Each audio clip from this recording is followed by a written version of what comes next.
What is a life hack you think more people should know? 5 minutes of daily exercise is infinitely better than 0 minutes and will make a big difference. In this vein, do not let perfect be the enemy of good enough. Brushing your teeth for 30 seconds a day is gonna be way better than nothing, even if it is a shorter amount of time than dentists recommend, or like you said, a 5-minute walk or whatever is better than none. For any program that you can use Tab to change to the next text box, you can use Shift plus Tab to go to the previous text box. I'm Jenks and had a fresh new college grad given the desk next to mine. At some point she asked if I had any business advice. I said, learn Windows keyboard shortcuts, leave the mouse alone. Time is one thing, but concentration is more important. Learn Excel at work or in your spare time if you have to. And then when you get really good at it, don't tell anyone that you're really good at Excel. Caffeine makes most painkillers bind more efficiently. So take a cup of coffee with your Advil or Tylenol. Edit, spelling. If you put something down temporarily, say out loud, I've put the screwdriver by the microwave or whatever. This engages many more areas of the brain, particularly the language centers, which creates a richer memory, making it less likely you'll forget where you put it.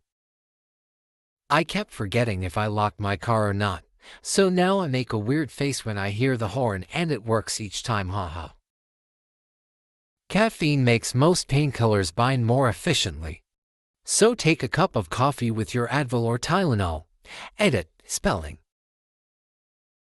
Life hack: never, literally never, put something temporarily down in a spot that you wouldn't normally put it down in, or if you absolutely have to, consciously keep in mind that you need to pick it back up, put it back in your pocket, wherever it was, until the second you're done with whatever required you to put it down. This will ensure nothing ever gets lost. Most of the time, keeping your mouth shut is a great option. Just a plain old sense of humility is a powerful asset, both in self-discipline and how we interact with others. I feel it's really missing in our culture. People speak so surely of matters, with little admittance of I don't knows or inquiring, instead of stating. It affects largely the understanding we all have of another. Besides that, though, it's also something that can save your life, as it can be a tool in de-escalation, especially when emotions are high. I'm not saying do such to extremes, but I do think it's something everyone should incorporate to some degree.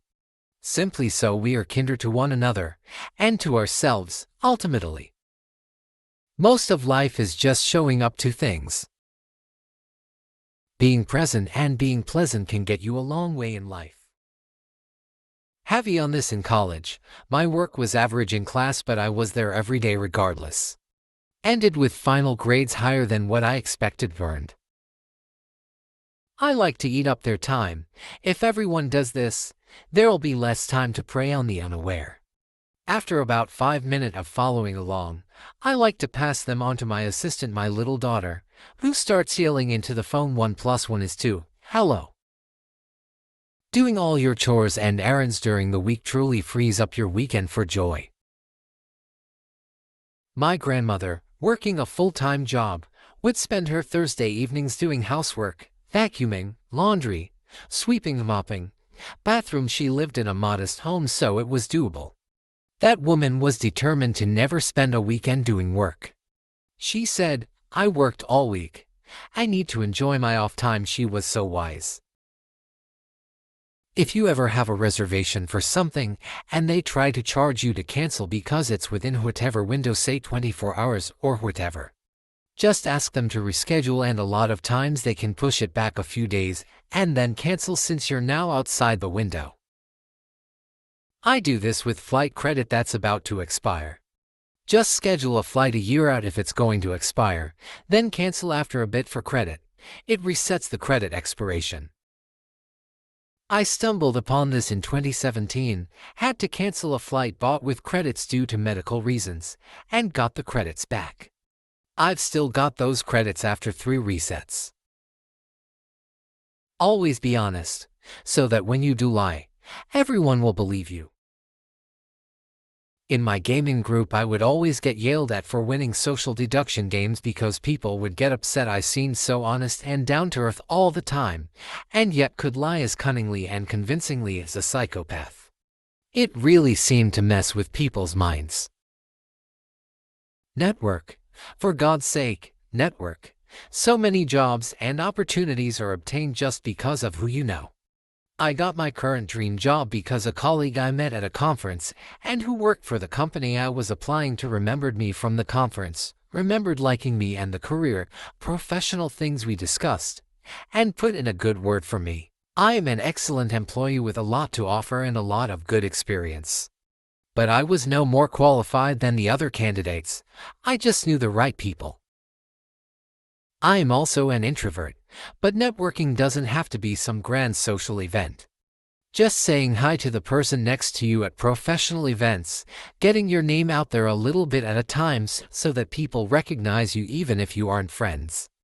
Making the effort just to go to a couple conferences a year. It can be little things that really set you apart from hundreds of other faceless applicants that HR has to sort through for a job posting.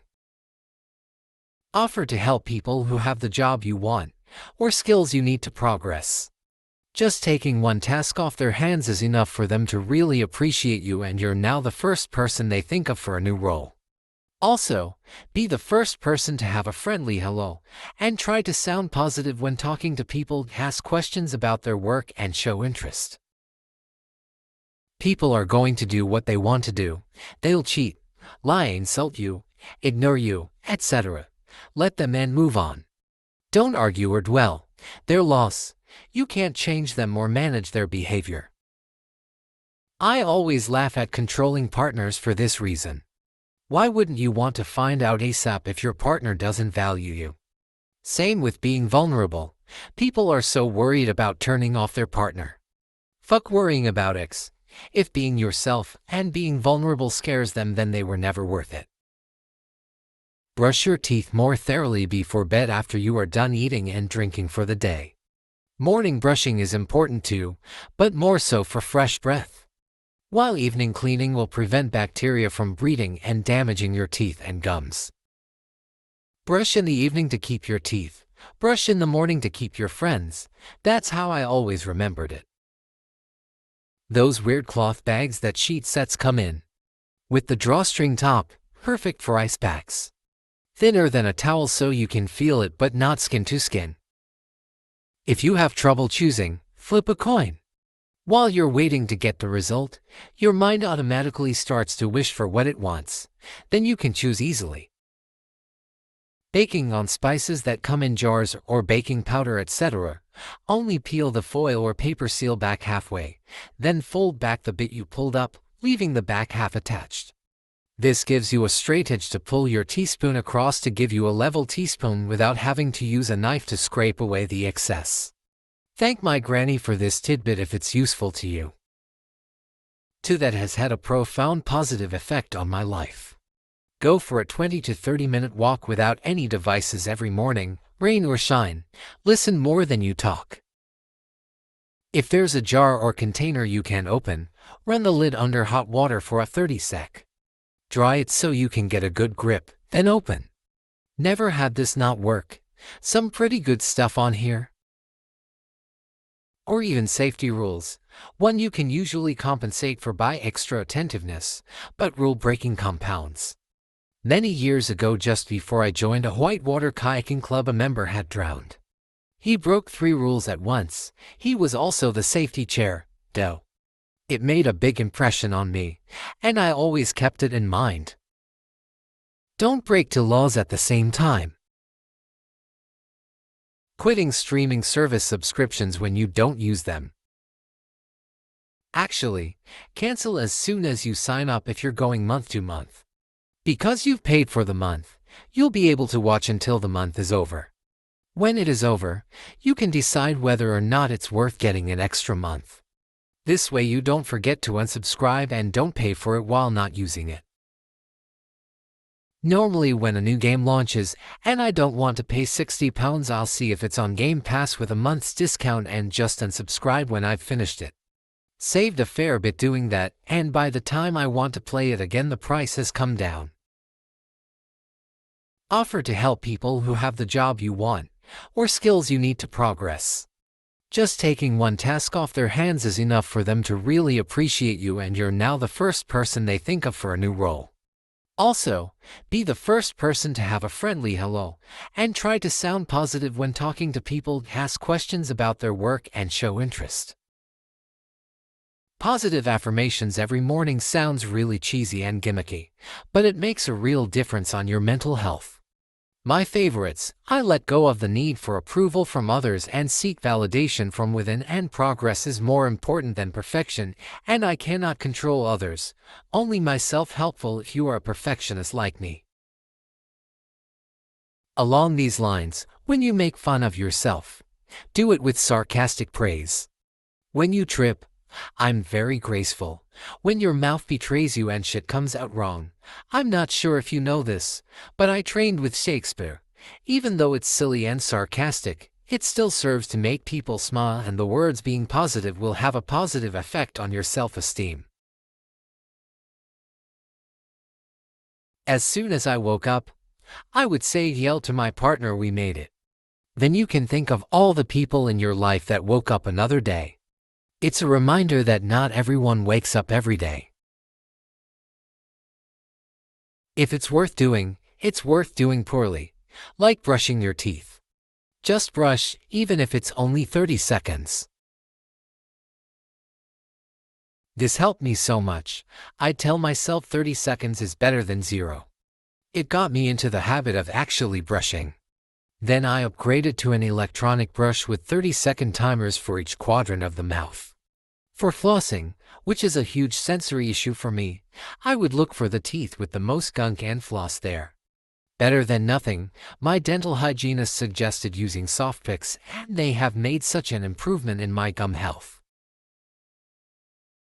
Don't walk down or upstairs with your hands in your pockets. I always walked up or downstairs holding the guardrail. The one time I slipped with both feet, my arm worked as a lever and landed on my ribs. LOL. The 3 to 4 star reviews or middle reviews always have the lost accurate information. Edit: most accurate. I don't know about this one. When all of the 1-star reviews report the exact same issue, I tend to believe them. I start with 1-star reviews, then work backwards from there. If you're nervous about something coming up like a test, exam, interview, meeting, event, etc., instead of worrying, try mentally fast-forwarding to its successful completion. Imagine yourself feeling proud, relieved, and grateful for the experience, people you've met, and knowledge gained.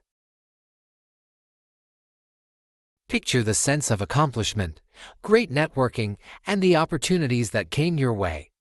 By mentally rehearsing positive outcomes, you'll boost your confidence, reduce anxiety, and develop a resiliency and mindset to tackle challenges head-on.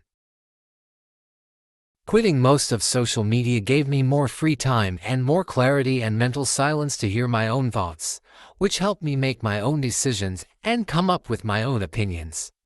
If everyone quit using social media and just kept in touch with the people that actually mattered via text, calls, and meetups, etc., life would be a lot simpler and less depressing. Definitely agree with this. Finally pulled the plug on the last of my social media life, Instagram, last month, and it's been so freeing. And for at least a week I still felt such an itch to log on and scroll through ... whatever. Made me realize that it truly was an addiction, and I honestly didn't even use it that much. Been so nice going out on bike rides and on vacation and to concerts and just taking things in, rather than framing every moment as something that can be captured and shared. Just living life now. I'm 36, that's the way I grew up doing it. Not sure why I got off track with that for so long, but it's good to be alive again. If you commit to daily exercise, even if it's 10 minutes of walking, it can drastically improve your health. It can also be compounded by increasing the time or intensity at practical intervals. 15-minute a day next week, 20-minute the week after. I was a broken man, years of obesity and alcoholism. I started taking care of my body one day at a time. On Saturday, I will be running my first 100,000 ultramarathon. The human body is ready to heal itself. It just needs a little love and care. My bowel movements were atrocious most of my life. Started taking fiber, solid moves with little smell. Do the thing when you're thinking about it, and don't assume you remember. If you can't do it that moment, write it down in a journal or notes app, back of your hand, something. Use a piece of heavily buttered bread to butter your corn on the cob. Heavily buttered hot dog buns are even better. One life hack that's surprisingly useful is using a hairdryer to quickly defog bathroom mirrors after a hot shower. Saves time and frustration. Before getting out of your chair, say your destinations internally. Water, laundry, window. As you accomplish each goal, edit the list laundry, window. It eliminates that uneasy feeling of forgetting while you're walking around.